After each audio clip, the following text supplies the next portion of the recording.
این شیرای توی بازار نه پوکی استخوان رو اصلاح میکنه، نه مشکلات کلسیومی رو برطرف میکنه، نه باعث تقویت پدر بزرگ مادر بزرگامون میشه، نه باعث رشد درست حسابی بچه هامون میشه. چرا؟ چون کاری نداره که زحمت بکشید برید یکی از این فروشگاه ها یه دونه قوطیشو بردارید یا یه دونه پاکتشو بردارید، همینایی که 6 ماه یه سال چند سال تاریخ مصرف داره ها، بردارید نگاه کنید ببینید که آیا مواد تشکیل دهنده محتوای داخل این قوطی یا این بطری یا این ظرف فقط شیر خالصه؟ خواهید دید که فقط شیر خالص تو اینا نیست، چند تا چیز دیگه ای هم هست که شاید خیلی اسمشو ندونید.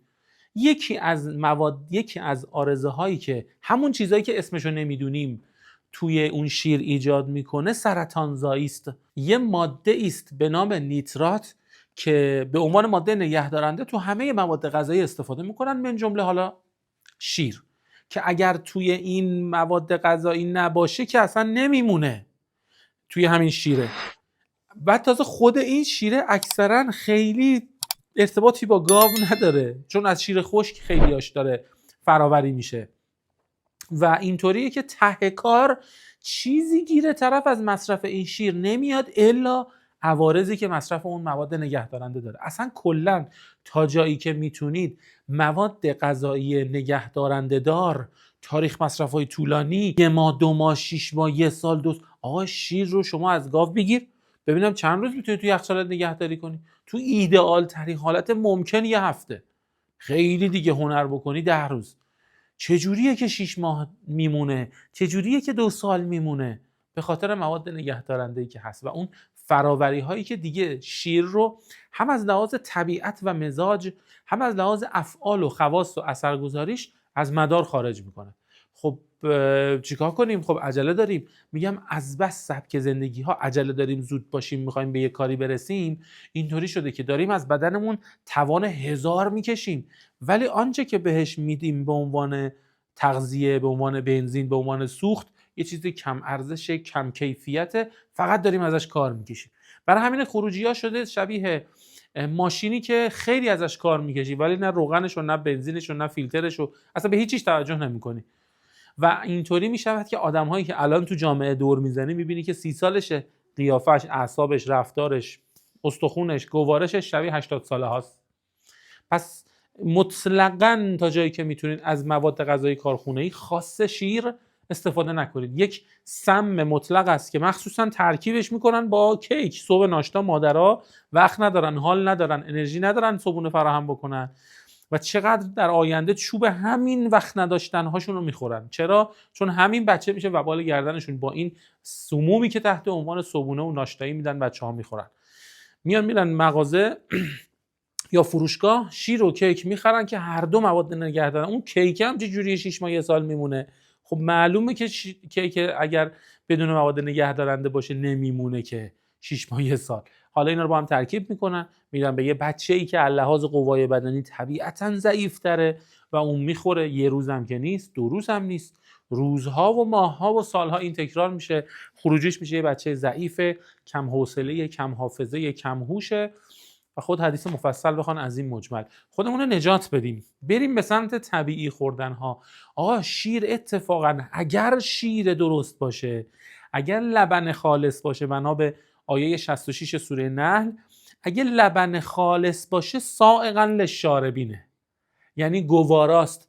اگه شما شیر رو مصرف میکنی معده درد میگیری، شیر رو مصرف میکنی به اسهال میفتی، شیر رو مصرف میکنی به بیرون روی و تکرر ادرار و دلپیچه میفتی، بدون که یا اون شیر لبن خالص نیست، چون قرآن میگه لبن خالص سائغا للشاربین.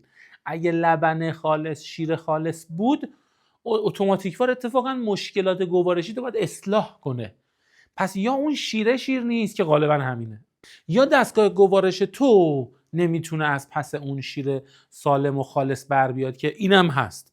ولی خب اکثرا هم شیر ناخالصه و فاسد، هم دستگاه گوارش نابود است و داغون. اینا به هم تنگ هم میخورن، چه داستانهایی که میسراین. لذا تو منابع طبی اتفاقا شیر سالم، شیر خالص، شیری که مال گاوی باشد که چرا داره. ببین گاو مدلش اینطوریه، شمالیا یا کسایی که گاو دارن مثلا صبح گاو ول میکنن، غروب خودش اتوماتیک جی پی اسش فعال برمیگرده توی خونه. چیکار میکنه از صبح تا غروب؟ میره کیلومترها، بعضا حتی شنیدم 50-60 کیلومتر میره میگرده، اون علوفه‌ای که مورد نیازشه و به درد بخوره رو انتخاب میکنه، میچره و میاره برمیگرده. یعنی فکر کن چه مسافتی رو طی میکنه. حالا شیر این گاو میشود واقعا درمان بسیاری از دردها. هم تو منابع روایی داریم، هم در منابع طبی داریم که بسیار قدرتمند میکنه بدن رو تو زمینه‌های مختلف. عضله، استخوانسازی، گوارش رو اصلاح بکنه، اعصاب رو آروم بکنه.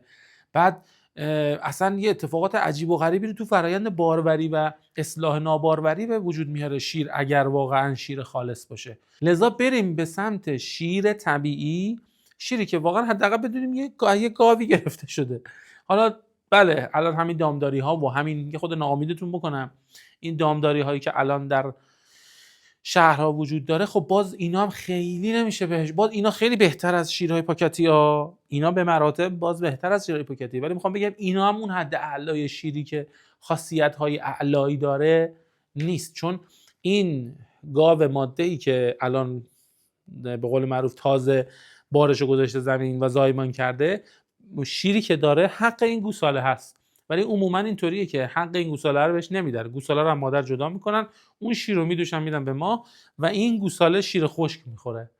بعد این ما داریم سهم یه موجود زنده دیگه ای تو این دنیا میخوریم و این چشم دنبالشه و این سهم مال یکی دیگه است و ما اینو استفاده میکنیم تحت عنوان شیر. بله خاصیت داره، فایده داره، ولی بدونیم که تو بودای ملکوتیش یه اتفاقاتی هست که اون شیری که باید باشه نیست. حالا در کل علی ای حال استفاده از شیر میتونه بسیار اثرگذاری عالی داشته باشه برای التیام بسیاری از دردها و رنجهای معده، روده و مخصوصا زخمها و التهابات این دستگاه گوارش رو میتونه آروم و تسکین بکنه، به شرطی که شیر طبیعی باشه. خیلی مفصله و حتما پیشنهاد میکنم ویدیوی دوم این محتوای شیر رو هم و عملکرد و اثرگذاری شیر رو هم ببینید. اونجا بهتون توضیح میدم شیر گرمه یا سرده و چه خبرهایی قراره در مورد این شیر بیفته و باید بدونیم که آگاهی بهتر و کاملتری رو پیدا بکنید. ارادتمندم، دعا بفرمایید. یا علی.